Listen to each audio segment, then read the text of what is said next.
Happy Thursday. Hello, Tanya, how are you? I'm good. Hang on, I'll be on camera in just a second. Hold on. So I've got a new camera and a new microphone. So hopefully everyone can see me a little bit clearer and hear me a little clearer. There's some fun things coming up. So I needed some better equipment. Awesome. So Facebook or Zoom doesn't allow me to go live inside of the group anymore. So we don't have as, unfortunately, people can't see it in the group, which kind of stinks. It's on my list to figure out other options, but low on the totem pole right now. Okay. So, hi Ed, how are you? I love seeing like the same people every single week. It's quite cool. All right, so welcome to part 7. We are going to talk about just secret tips when it comes to actually getting that approval letter. When you get an approval letter, it is exciting, but your job isn't quite done yet. So we're going to go over some steps there. As you have questions or if you're not quite sure about something I said, please post it. I will pause. I will go through it. I, of course, want to make sure that everyone understands everything. So we're going to then finish up next week with part 8. So we'll kind of go over what's going to happen in the next couple of days, couple of weeks. Lots of really exciting stuff. Okay. I am going to share my screen because I made a PowerPoint for today. All righty. Approval letter. This is exciting stuff. So if you, I know you guys, most of you have been on my Zooms for lots and lots of time. So I think you understand my excitement and how much I really, really enjoy educating other agents across the country. So today is specifically the approval letter. So if you have questions on anything approval, please let me know, or maybe something came up in the previous sessions that you watched. Happy to answer those questions as well. All right, so secret tip. So I'm gonna go over like one, two, three, four or five. I think it's 4 secret tips. Now these, we don't go super in depth on the tips because there's always a lot involved when it comes to these short sales. And every scenario is going to be a little bit different. Okay. But these secret tips is something that you want to look back on as you start to get these short sales approved. Anyone here get an approval letter before on a short sale? It's okay if you haven't. Not yet. Not yet. Well, you will soon. I know you got some I know you got some people that need your help down there, right? Okay. Yes, Virginia. I guess to the east, whatever. Hi, Gail. So we got 4 great people on today that attend. So, Gail, Hey, how are you? I'm good. How are you? I am pretty darn good. It's Thursday. My kids are almost done with school. Yeah, Um, yeah, just like, I don't know, I'm always happy. When you love what you do, your days are awesome, right? absolutely. I told my son that last night they say it all the time. When you find what you love, you'll never work a day in your life. So, Yeah. I have this quote in my bathroom. It's on like this big art piece, and I can't, I'm literally drawing a blank, but it's like, if you have everything you need, you love what you have or something. I don't know. I'll have to take a picture, but anyways, I have done at least 25 short sales before. Great, Ed. So hopefully you are feeling okay. I appreciate you being so consistent with my weekly live streams. But anyway, so Gail, we are on part 7. So we literally just started. So part 7 is all about um the approval letter. So we're going to go over some secret tips that I do think is going to help you. And so okay. and then so if you watched previous sessions and you have questions, we can go over those at the end. Okay. Yeah. All right. Sounds good. I'm actually in the car headed to the dentist. Well, headed to get my child and then go to the dentist. So I Oh, may have to jump off. So if you don't see me, that's why. that's okay. But I would like to send me the replay if I can't catch it all, please. Yeah, so And usually, just so everyone knows, if you ever have to jump off, if you're looking for the replay, my team will, we're working on different edits and our YouTube and all that sort of thing. So usually the replay will be available like on a Friday, usually released on a Friday. okay, But, so just make sure you check the group and all that. Okay, secret tip number one. I feel like these are, I do think they're like my secret tips or like my a powerful tip because they're short sales, they can be complicated. Every scenario is going to be different. Okay, we want to be able to help every single family that we can. Okay, so secret tip number one is once you get that approval letter, so some banks will email it, some banks will fax it. Every bank is going to be a little bit different. You want to, and this may seem simple, but you have to review and determine that it is accurate, okay? Because you don't want anything to be wrong, and it can be wrong, even though you think, okay, the bank's going to give this approval letter and it's going to be great. Just take the extra 5 minutes and review it. So the things that you really want to make sure that work, or I'm sorry, that you really want to review, okay? So I think someone else is logging in right now. So I'll just pause for just a second.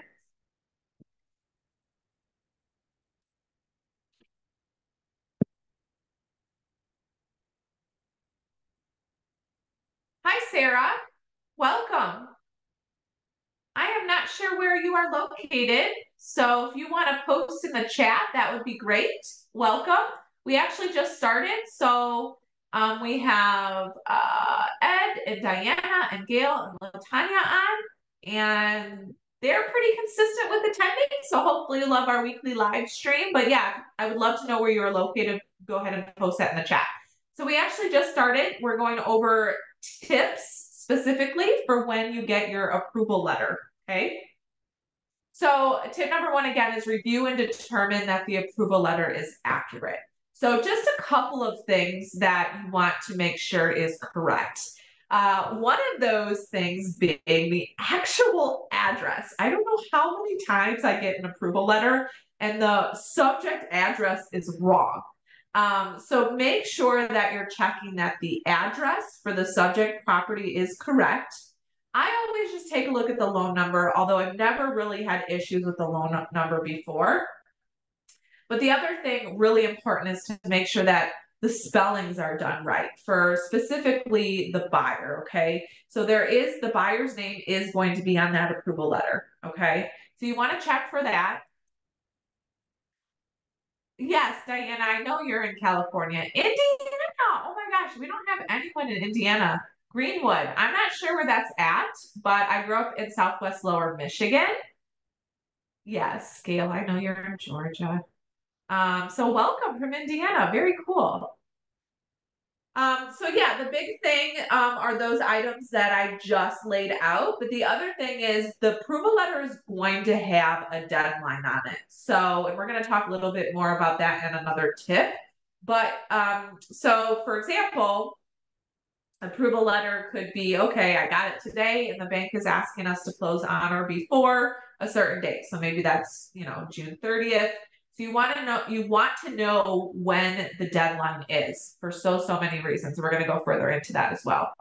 Oh, cool. Yeah. So I'm in Chicagoland, western suburbs. So welcome. Very nice to have someone in Indiana. Okay. Tip number two. So once you have that approval letter, it's actually a really great day to call the seller. Not as great as when it actually closes, but you'll be able to call the seller and let them know, hey, I have the approval letter. Usually before you get that approval letter for everyone, you're going to know that it is coming. And so when you originally sit down with the sellers, you have to figure out what their next stage in life is going to be. Do they have somewhere they're going to go? Do they need help finding a rental? Because the seller has to be out of the property before you close. They cannot stay, okay? They can't pay rent. Back in the day, they called that a foreclosure like bailout.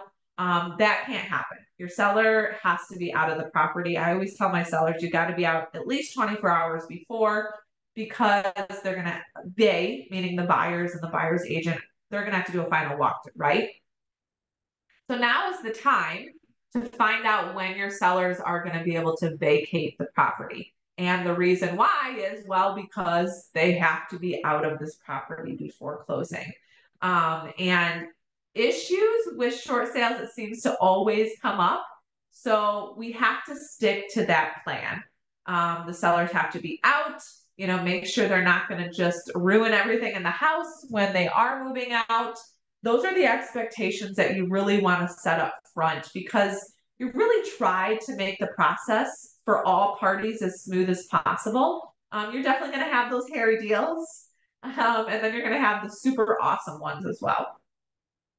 Once you have talked to the seller about that, so let me just give you an example. Let's say maybe they want to move out on, or the approval letter expires. Let me just look at my calendar, so I'm kind of giving you some accurate stuff. Let's say it expires June 28th, which is a Friday, okay? So ideally, you want to close not on that date, in case anything comes up, okay? So let's just say you want to close on June 26th, okay? That's 48 hours prior. Then you're going to want to make sure that the seller is out June 25th. So, hey, Mr. and Mrs. Seller, can you be out by this date? If they're like, yeah, we can be out by June 15th, then great, you could close right after June 15th. So you really got to determine, and I do try to let my sellers kind of pick a close date after we have that approval letter. You can't pick it at the beginning because it's ultimately up to the bank, right?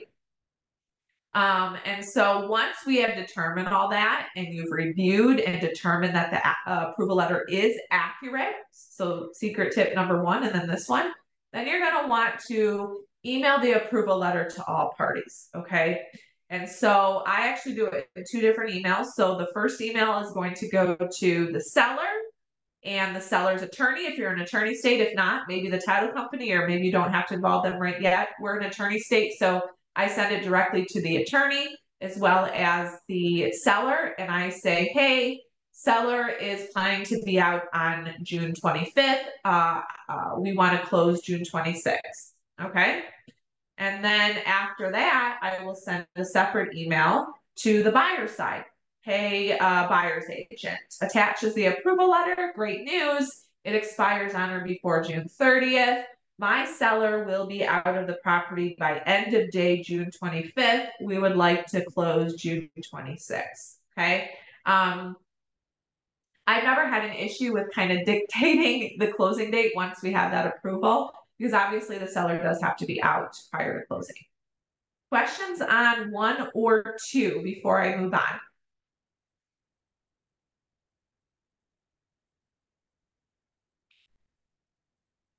All righty. Y'all know I like questions. So, Sarah, I think this might be your first live stream. But I do like questions, so feel free to ask any. You can post them, or at the end we can unmute and you'll be able to answer that way. Okay, I'm sorry, ask that way. Tip number 3. Okay, so we want to meet that deadline, and I'm going to explain why. And then why could asking for an extension open up a can of worms? Okay. So in the approval letter, it is going to have a date. They have to have a date. It's not open-ended. Like, look, the bank has approved the short sale, and the approval letter states that, hey, you have to close on or before June 30th. Okay. It's very, very important to meet that deadline, because you really don't want to ask for an extension if you don't have to. And I believe tip number 4 talks more about, hey, your job isn't done just because you have the approval letter. But how can it really open up a can of worms? So you get this letter approved, right? Let's say the buyer's financing isn't ready by June 30th. Well, then you have to go back to the bank and say, hey, we aren't able to make that deadline of June 30th. We have to ask for an extension. And so in order to do that, they're going to ask for an updated closing date agreement, an updated preliminary statement with the new date. You cannot change any numbers if you are extending the close date, okay? So if the tax credit is a little bit higher, that is the problem of the buyer. They are just going to have to take it with the lower tax credit. It is their problem. They weren't able to get it done. You can't go back. Otherwise, it would have to go through the entire review. We don't want that. Well, not necessarily the entire review, but once you have the approval letter with the net requirement and all of that in that, you can't go and change those numbers unless it does go back through investor review and all that, okay? So it can open up a can of worms because if June 30th rolls around and maybe the BPO or appraisal was done like 2 months prior, 3 months prior, every bank is going to be a little bit different, okay? What if that appraisal expired? Oh, that is when you're opening up a can of worms because they meaning the bank, is going to tell you, okay, well, we can't extend it yet because the appraisal or the BPO, which stands for broker's price opinion, has expired. Oh, so then they have to go in and order a new one before they can issue a new approval. Well, what if the value goes up? Yeah, they're going to probably ask for more. So my biggest advice is meet the deadline, okay? Make sure your seller is on top of getting out, all of that, because it really does, or it can open up a can of worms. I have seen it all. I've had values go up. I've had bank want more money. I've had the buyer walk because of it. So again, this is kind of just keeping the process as smooth as possible. I know that every short sale situation, you're not always going to be able to meet that deadline. Can you usually ask for an extension? Yes, but they may still have to order a new BPO or appraisal. In the end, you're just going to have to kind of deal with the situation. But if you can avoid asking for an extension, that is going to be the best route possible for all parties. Make sense? Any questions on tip 3? Or maybe I didn't explain something that great.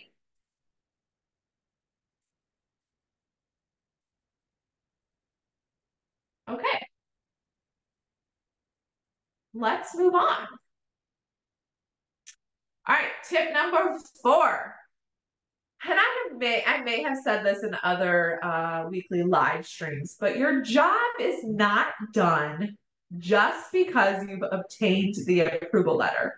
So, you know, it is a lot of work to get that done. I don't think it's a lot of work because we have a really great system in place. At one point, my team had like 70 of these going on, and I never felt really overwhelmed. Well, that's where a good system in place will truly help you. But I say that your job is not done because it kind of goes back to tip number 3. You have to meet that deadline. So you get the approval letter, put it on your to-do list. Like if you don't have a to-do list, like I have a to-do list, I use it every single week. I have ever since I started this crazy wacky niche 17 years ago. I use pretty Sharpies and I cross my to-do list off. Part of that to-do list is to have my team reach out and make sure that buyer's financing is on schedule. Okay, has the appraisal been ordered? Has it come back? Are we on schedule to close? Are we on target to close?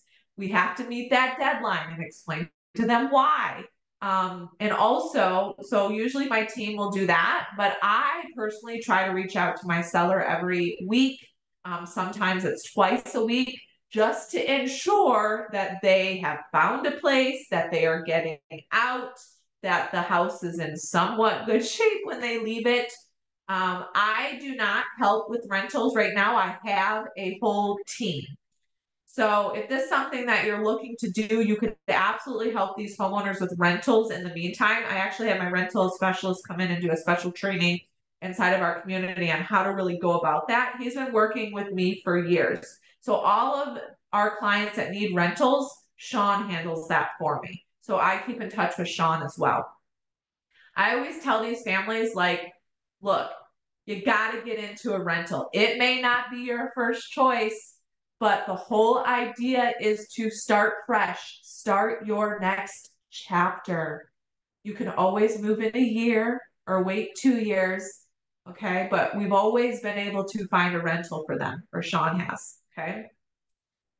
So again, I kind of said this, weekly updates are going to be really crucial. So make sure you're checking in. You would think, okay, I got the approval letter, everyone's on top of it. No, it doesn't always work that way. So it's your job to push things along and make sure you're meeting that deadline, okay? So those are my tips. Any questions? Yeah.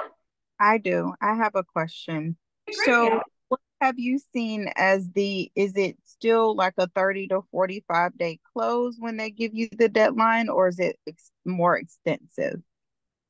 So I would say, on average, 30 to 45 days. Okay. Okay. Now, some banks are a little bit longer. I have seen some of them at 60, which I don't really like to push it to 60 because we don't want the sellers just sitting there, right? Um, Right. but I would say on average, yes, it's still 30 to 45 days. Okay. All right. Yep. Thank you. Of course. All right. So if there's any other questions, you can post in the chat, or you can send me a private message if you're not comfortable asking in the actual chat. So if you go to the chat and you select two, and it would, right now it says everyone, well, you can put my name in there and send me a message. So maybe you watched a different part. So just let me know as you're thinking. So we're going to talk about what's kind of to come in the group, okay? And then we'll talk about the discovery call in a second. All right, so we have been doing this training now for 7 weeks. Next week is the last part. It is part 8 of 8 in our series training. And we're going to talk about the actual closing. So some really, really crucial tips for you to have a successful short sale closing. You would think, and if you haven't closed a short sale before, that it's no big deal. You just go to closing and you close it. Nope, it's not that way. So I'm going to share some of the crucial tips that I put in place, that my team puts in place to really help you. And then, so that's May 15th. So I'm just looking at my calendar, May 15th. May 23rd, we are not going to be in session. We are taking a break that week for 2 reasons. The main reason is that's my kid's last day of school. So obviously, the one reason why I love the niche of distressed sales is because I can really build my schedule around the kids. And so that is the number one reason. The second reason is we are working on some new things in this particular group, really to engage agents and understand that these distress sales, the foreclosure filings are on a rise, bankruptcies are on a rise, everything is increasing. And so we're revamping a few things, and we're going to do a really great launch May 30th. So you are the first to know. I have not put it in the group. I probably won't put it in the group for another couple weeks. So that will be a really, really cool live stream on May 30th. Okay. All right. So I know a couple of you. So Latanya and Gail, you guys have done your discovery calls, and I know that you're kind of waiting to join our awesome community. So if you have questions that maybe came up after our call, you could feel free to post. But anyone that is interested in joining our community, what does that look like? Well, I always start with a 15-minute discovery call. And, my biggest question is, who calls me? It is me. I call you. We talk because I don't want to just bring anyone into our community. I'm really looking for compassionate, empathetic agents. I don't care where you're at in the United States, okay? But I want to get to know who you are. I want to get to know your business. And why short sales? Why distress sales? I've had people say, well, I'm scared. Like, I don't know what to do. Okay, let me show you that. So I'm going to post the link if that's something you're interested in. I only open up 3 spots a week. That is pretty much with me running my short sale business, plus doing all of the training that I do in my community. It's 3 spots, that's it. So I'm going to post that. And then I can answer any additional questions that you have. And that is about it. So are there any other questions, maybe short sales in general or any of that before I post this link? Bye, you guys. I'll see you later. I'll see you in the group. Yes, I will see you soon. Let me know if you have any questions. Otherwise, have fun at the dentist. Okay. Yeah, right. Okay. Thank you. All right. Bye, Bye. Gail. Okay, so there is the link if you're interested in scheduling your discovery call. Feel free. We do try to limit the amount of people in certain locations. Right now, Chicagoland is closed. Detroit area is closed. We have no one in Indiana, Sarah. So during that time, we could look at your foreclosure numbers as well. Any other questions? Otherwise, I'll hang out for a few minutes if there are. And if there's any moms or whatever, grandmas, happy Mother's Day. I know it's this weekend, so hopefully you have a great day.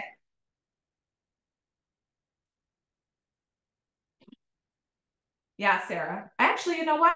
If you, oh, she already logged off. Never mind.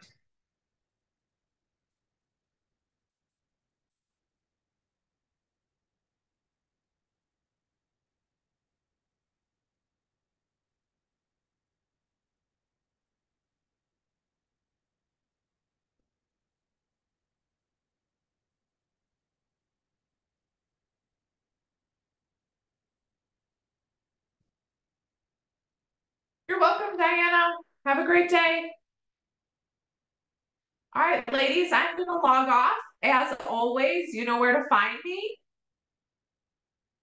I tried, but I can't get to the recording. I'm not sure what you're talking about. Are you talking about the discovery link? I posted it in the chat.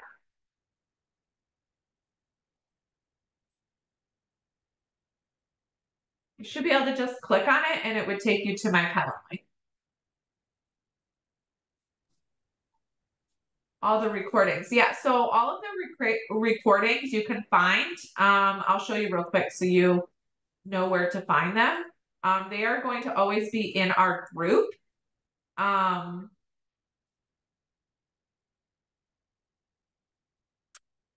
this is our group. All of the recordings are under the guide section. Okay. Now this recording will not be up till early next week. Usually it's a few days later before the, or letters. Yeah, I mean, maybe best to send me an email. I'll post my email as well. You are in, so Diana, I think we have this conversation every single week. You are in this group, but I don't know if you have several different Facebook accounts because we do, or maybe someone is hacking you, but you are in this group. See, you're in here now twice. Right here, you're in here. And people, like, we keep getting requests for you. So I don't know if you're being hacked or what's going on. So you might want to check into that, but you are in this group. Okay. Well, the other Facebook group is for my community members. That is our community group. So it's only for members, that group. This particular group that I'm showing you right now is my free group. That's where I do these live power hours every week. Okay. So if you have additional questions, oh, I didn't put in my email. You can send me an email. How do you get into the community group? Well, that's where you would schedule a 15-minute discovery call. We start with that. There's no guarantees. It just kind of depends. And so we kind of move through a process. You can't just get in right away. So feel free to schedule a discovery call and it's me who calls. All righty. Have a great weekend. Happy Mother's Day. Same, Heather. Have a I will, good one. Thank yeah, you. talk to you soon. Have a blessed one. Bye bye. Bye.